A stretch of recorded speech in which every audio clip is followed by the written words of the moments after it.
I did a little experiment with some lighting at home to compare to the sun.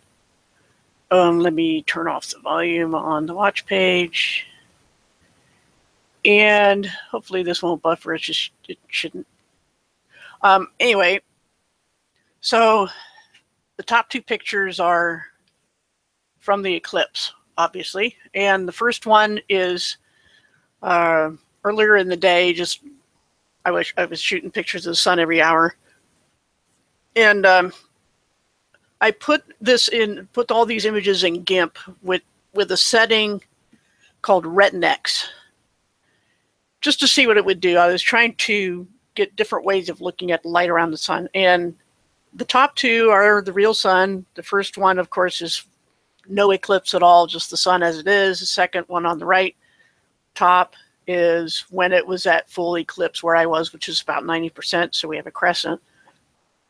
And I was thinking the other day about how the light pattern was, where it doesn't seem like the moon's there, and we got this kind of just the light would cut across the shadow area where the moon should be. Okay, well, on the bottom is that my ceiling light here in this room, and it's got a similar ring pattern, you know, of course not the same spectrum, but we have the darkest area around the rim of the light, similar to the sun, and then, you know, concentric rings around it. But with the eclipse now, I couldn't get my hand out of the way. What I did is pointed my camera to the ceiling lamp and then held a rubber ball in front of it till it made a similar crescent to the full, you know, the 90% eclipse crescent. And it's interesting. Of course, I don't have as many, and the lines are real faint on this one. I couldn't get that to show up real well, but there's a ring going around here, and it kind of follows the contour of my hand.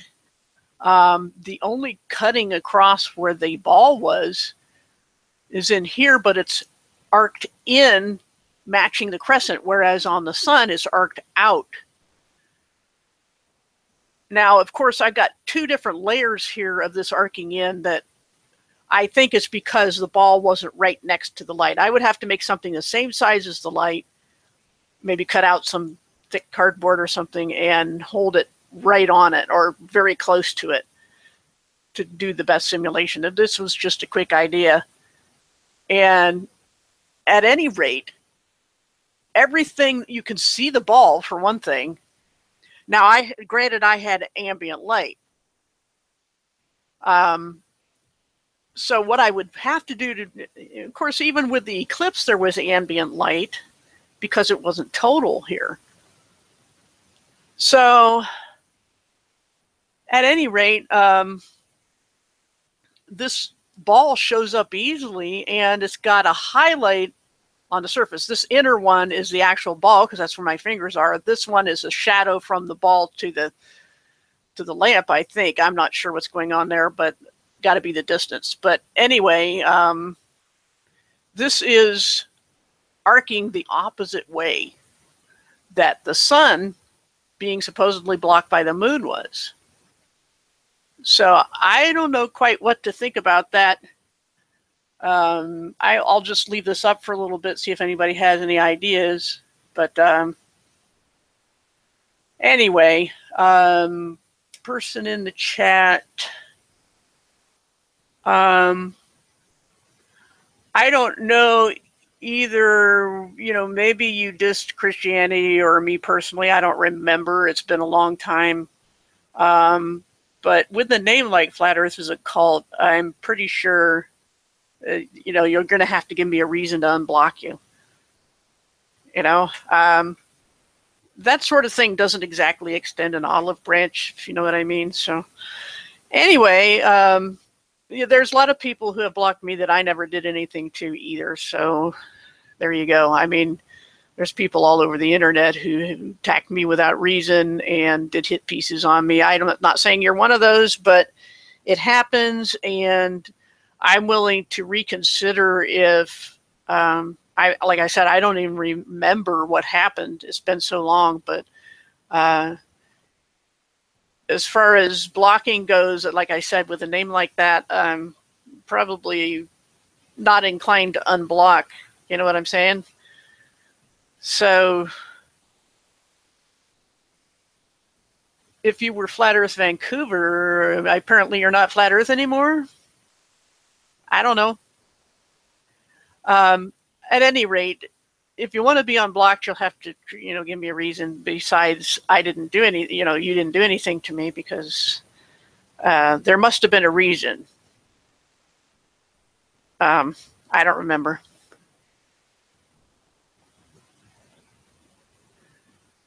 Well, here again, if you're going to say that I'm in a cult, why should I unblock you? And I don't remember. Like I said, I don't remember, but I must have had a reason. But like I said, if you want to unblock, give me a reason.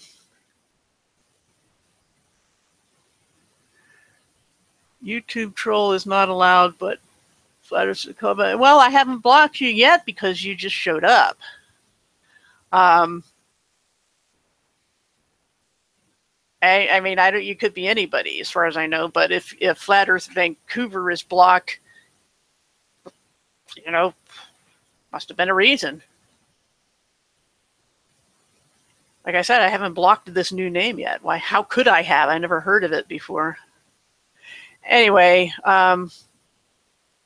my purpose for the video was to just show that when you try to simulate the light pattern, and the same things people are doing with whether or not the moon was physically there or what the nature of the moon is, that the arc angle, the way the arc is bowing out opposite to the crescent on the sun, but bowing in toward the crescent on the rubber ball, that's kind of curious. It seems to add another argument in favor of the moon either not being there or not being what we think it is, because it doesn't behave like a ball, like a solid object. The light coming from the sun on the top doesn't seem to know anything's there, and the light on the bottom at the right is how a solid sphere in front of a light seems to act as far as what the light itself is doing. Like I said, it follows, when I do this effect, same effect on everything, it follows everything that's blocking light. Whereas with the solar eclipse, it doesn't seem to do that. It's like the moon isn't there.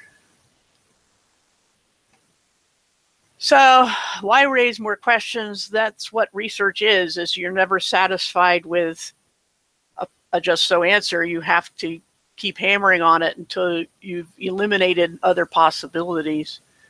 But yeah, it's just a curious thing. I mean, we'll never prove anything. It's just something I was curious about. And curiosity is one of the things that makes us human. And I don't think we should give that up. And then this is how anything is discovered, and a lot of things that are invented or learned are unexpected surprises that you learn from the pursuit of something else. So at the very least, we're learning more about how light behaves. And it's interesting that we can't seem to duplicate, at least so far, I haven't been able to duplicate that same effect on the sun. So that's why I did that. And it's not like it's taking a great deal of my time, that I could be spent doing something more fun and more eternally significant, like, running the vacuum cleaner or doing the dishes or mowing the grass. It's all a matter of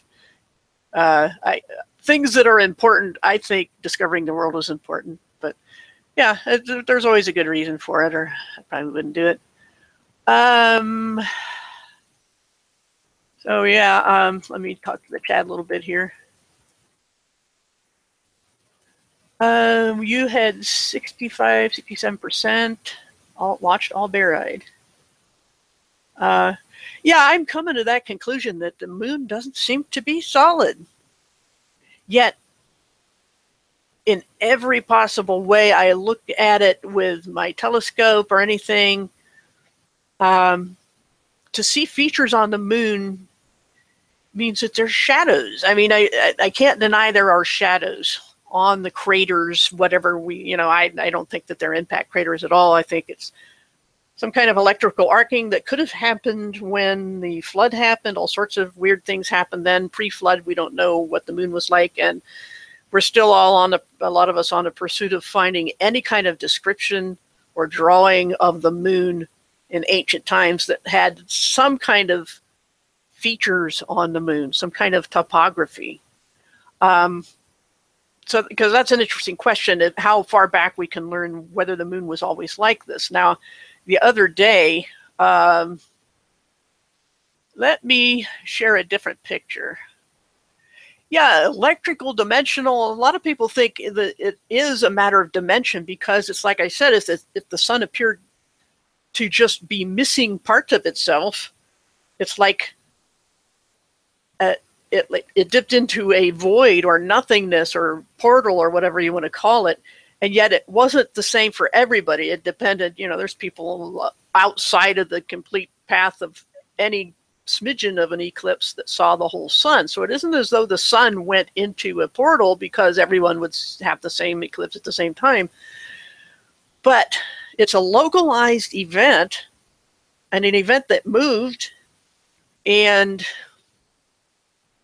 I don't know what to think about that because, at totality, what does that mean? The edge of the light of the sun was still, it's like the sun was still emitting light in every direction but one. I don't know what to think of that. But I was going to go look up a picture. I don't think I'll bother. But I have a little booklet called Sky Observer's Guide from the 60s. And in it was a photograph, supposedly, from the Lick Observatory where they had a picture of the moon that they took in two different half moons, one waxing, one waning, so they could get more features. And they put them together. And as far as I can tell, it's pretty much identical to pictures of the moon that I've taken. So the moon hasn't changed, at least on its face, since the 60s. So there's about 50 years of no change on the moon, as far as I can tell.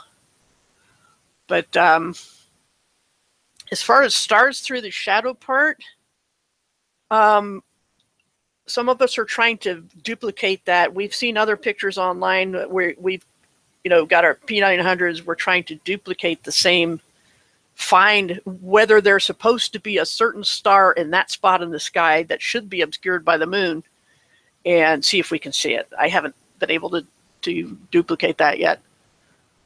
Yeah, I heard about the blinking the eyes. One possibility, I like to include all the possibilities, is that your eye and brain, your optical system, with the rapid blinking, may not be able to fully register what's going on and may cause some artifacts of some sort. But here again, if you're blinking, between your eye closed and not having light come in it and open, it should have, like you say, I think it should have shown something about the moon. Okay. Yeah, I didn't think to do anything like that. I was just focused on getting images, and we had very bad weather. It could have been worse. I mean, I was happy to see the eclipse at all, but we had a lot of clouds and haze, and the main part of the eclipse. So, whenever I could see a good clear shot, I took a lot of shots. That's what I was focused on doing. I was trying to also get shots with other devices like my old camcorder and what else did I have? Just my old phone on my telescope, but those weren't working out very well at all. They couldn't, I guess, cope with the conditions as well. But so I didn't do much looking straight at it. I did have my little handheld binoculars and things with solar filters on them that I looked at it, but I didn't look at it unaided. The light was strange, like it was missing a part of its spectrum. So I'm not sure what that means. I think someone else I watched said that they thought it looked polarized, which would make sense. Polarization takes out some spectrum. So, yeah, I didn't think of blinking at it because I have double vision, and it would have been, I could tell you what was going on with each eye individually. That would have been interesting. So yeah, why would it be strange is the question. Is because, like I said, in other parts of the world, and any place where you saw the full sun, everything was normal as far as anybody could tell. It's only in the path of the shadow, and I say that term just to describe, the path where you could see any part of the eclipse. So it's localized, it's directional. Whatever this effect is, it's directional. And yeah, something is weird with eclipses, but I don't know what it is. All I can say with this picture, comparing it to a ceiling light, and like I said, I could have done a better job on the experiment if I'd taken more time, but all I can say is that it's clear that on the two images on the right, with the solar eclipse, the light around the sun acted like nothing was there. Whereas the light around the rubber ball in front of the sun and my hand holding it, it looked exactly like you would have expected to see with the solar eclipse. You can see that there's an edge around everything, and the crescent itself, it's dark in here where the ball is blocking it, whereas with the moon there's like no dark, just this line around the light part. Well, we have darkness where the ball is here, and not an edge like that. It's completely different things. Like, here I am holding a solid object. Granted, like I said, there's distance, but I think that's between the object and the sun, where technically there should have been with the moon and the sun, standard model. There should have been a lot of distance between them. So if this is only an appearance of the same size, it would be interesting. Like, I'll have to try it with putting an opaque circle right that's the same size and then slide it down and see. I'm almost guaranteed I'm going to just see black, because with a ball in front of the sun at a distance, you should see light on the edge of the ball like that. Saw nothing like that with the eclipse. So, and yet at the same time, if I look at the moon with my telescope, I can see shadows as if there's a directional light coming from somewhere in the vicinity of the sun. Some people say it just doesn't line up. I couldn't tell you that, but at any rate, it's roughly in the area of the sun, that there's an external light shining on it. I don't know what that means. I don't know what that means. And we should be able to track a new moon for people who are night owls, especially, and see that should be stars, that there's stars behind it that would be right in line with the moon that are obscured by the moon. And that if we can see them, then this should be a regular occurrence. And somebody should be able to catch that with a new moon. When it's fairly dark night, if there's a new moon or even, crescent moon, because I'm thinking if there's a crescent, some of that light might obscure any stars behind it. But as dark as that dark part of the moon is, you should see, at least toward the far edge of the moon, any star that should be in that area in the sky. And that'll take more precision than I can probably do. But I think if the greater purpose of that would be, if we can find that the moon is not at all what anybody tells us it is, this is a big deal. This is NASA busting. This is astronomy busting, which is a big deal, which is what the Flat Earth's trying to do. And I don't know what the argument or excuse would be for the bottom right image being so different from the top right. If they're both a light being obscured by a solid sphere, then the pattern with the same effect applied to everything should show the same at least the same direction of angle of this arc. But like I said, with the sun, the light bands bow out. With the ball, the light follows the contour of anything in the photo, and the sun itself, it bends around it like at the top here, but at the bottom,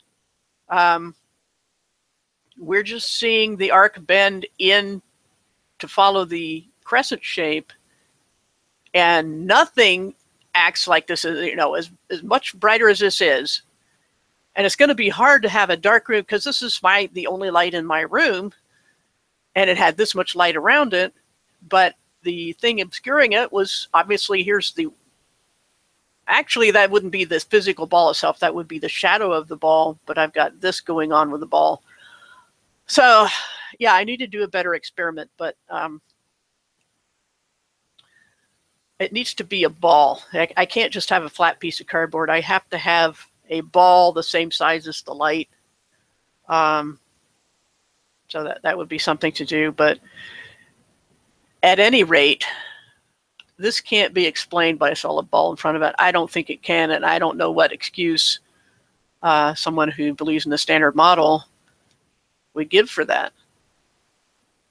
So yeah, I think we seriously need to question what the moon is. Because it doesn't make sense when like I said, when I hold a physical ball up in front of this light and make a crescent, I don't get anywhere near the same banding pattern. I know, like I said, this is very light, and I don't know how well that's... and here I am. I've been moving my cursor around on the watch page instead. Sorry about that. I was doing this before, showing that there's bands of light around here. You can see how they follow. Here's the arc, and the banding of the light around it goes the opposite way, okay? This should be arcing in. And with the bottom one, everything arcs in, but the bands on this effect I applied follow my hand. If my hand wasn't there, they would go around the ball like this, okay? The outer edge of the ball. The inner edge of the ball shouldn't have any of that light banding. It should just have at least this bright edge because the light's shining on it. We don't see anything like that in here. So that's all I did the video for, was to show that. And at the very least, like you said in the chat there, the moon doesn't seem to be there. This is a second different way I've tried to show this with trying to duplicate this same effect with the crescent eclipse here at the top, and I haven't been able to do it so far. The moon doesn't seem to not only be not affecting it, it's like it's not there. What that means as far as portals or anything, I just don't know. Because like I said, it's directional and limited in scope. It doesn't do this all over the world at the same time. And it doesn't do it to the same degree. It's very directional. So I would think that the sun isn't dipping into anything, because there was one theory was that the sun is half into its portal or something, or half out of it. But it's looking to me more like, because of how directional that is, whatever would happen to either the sun or the moon would have to happen in a very small area and a moving area. And I don't know what to think of that. So be nice to have a hangout sometime, maybe on a channel that lots of people go to, that I could bring this up and talk about what that means. But like I said, sometime I might try another experiment and add to this. But right now I would have to find the right size ball, the right size light, and take some pictures and see what happens. So thanks for coming. And by the way, as far as view counts go, I was watching a hangout and I happened to notice, maybe I can show that here. Let me, because it's a video. And let me start that up and then pause it. and share it. And I will play that because I want to show you something about view counts that a lot of people have noticed before, but it's been a while. And hopefully you can see this. And we're going to watch this number of watching and the thumbs up. The thumbs down don't seem to change, just the number of watching and the thumbs up, okay? And I'm going to play this video. And we're going to see those numbers pulse. Back and forth, back and forth. See those numbers? On the left, we got 306 watching. Now it's going to go down to 14. Going to go back to 30. Oh, we got 308. So it's real time. 14, 311, 14. And on the thumbs up, we got 130. Now we're down to 12. 130 down to 12. So I don't know what to think of that. What's going on with YouTube? So the thing is, regardless of view counts and number of watching, we got the participation is something that YouTube really can't fake or mess with. And so it's still, you know, what I said in my video where I was saying this isn't working with my church hangouts on Tuesday nights, so I shut it down. And still, we didn't have any participation. And we need people on panel, people in chat. That's what the real indicator is of things. I don't know what to think about that, but let's see. Consider talking to Sun and Moon Group. I've been in their chat and they offered to have me on sometime, but they did a hangout yesterday late. They tend to do this at late hours, and it was like within an hour of my bedtime, so they didn't have me on. I mean, by the time, oh no, it was Candy's hangout. Sun and Moon, I forget when they run, but I try to catch them. I think I'm subbed. That wouldn't I wouldn't have a problem with that. The only thing is that I used to have a wrench there and it's gone now because there was one of the mods there is apparently have a lot of pull, and there was someone in the chat that was dissing the Bible or Christianity or something, and I just asked some very polite questions, and this other mod said, don't do that, and pointed me to a video saying, here's the rules. You don't ban people, this, that, and the other. And I'm like, well, I didn't ban anybody. And this person just said, hey, it's my way or the highway. And I said, okay, I'm taking the highway. Here's my wrench. The wrench is gone. So it wasn't anybody that owns the channel. It was just one of the mods. So I don't know what the deal is with that. But yeah, I realize they're in the UK.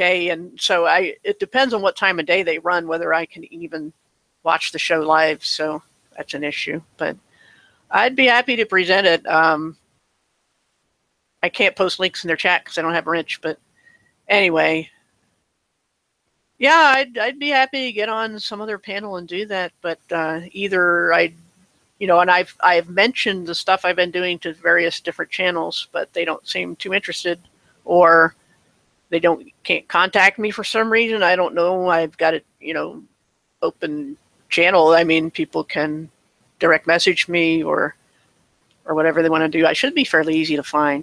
So yeah, is UTC time the same as GMT?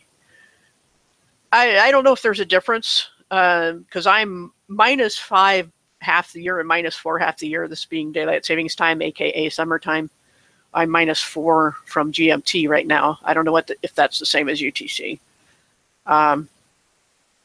So yeah, I would be happy to talk to her.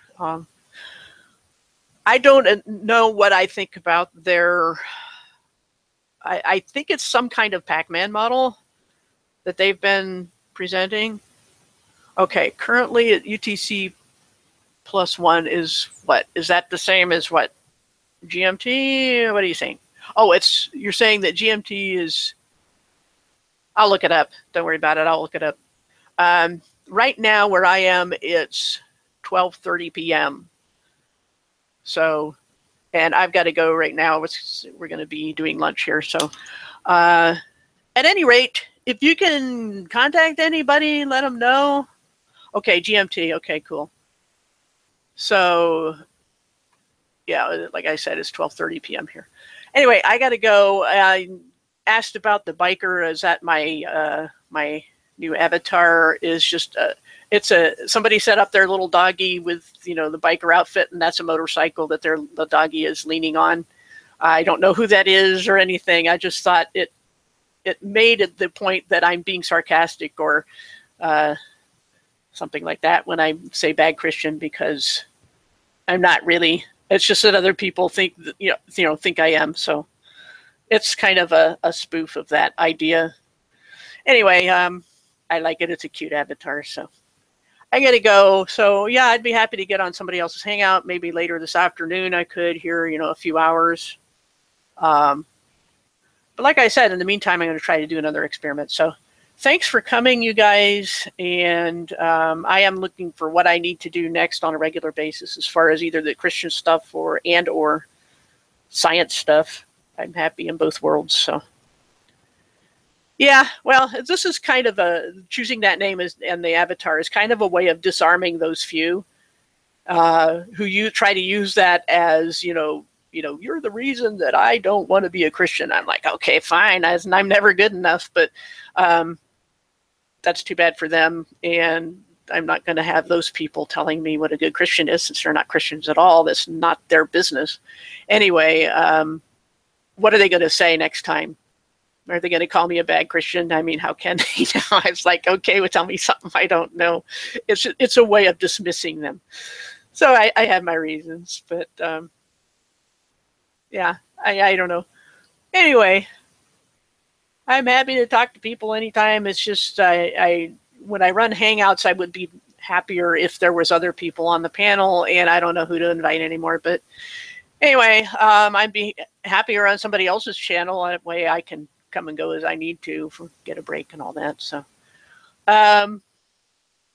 yeah, I just wanted to present that, and thanks everybody for coming, and who knows who's really watching or anything, but glad to see you guys, and we'll talk to you all later.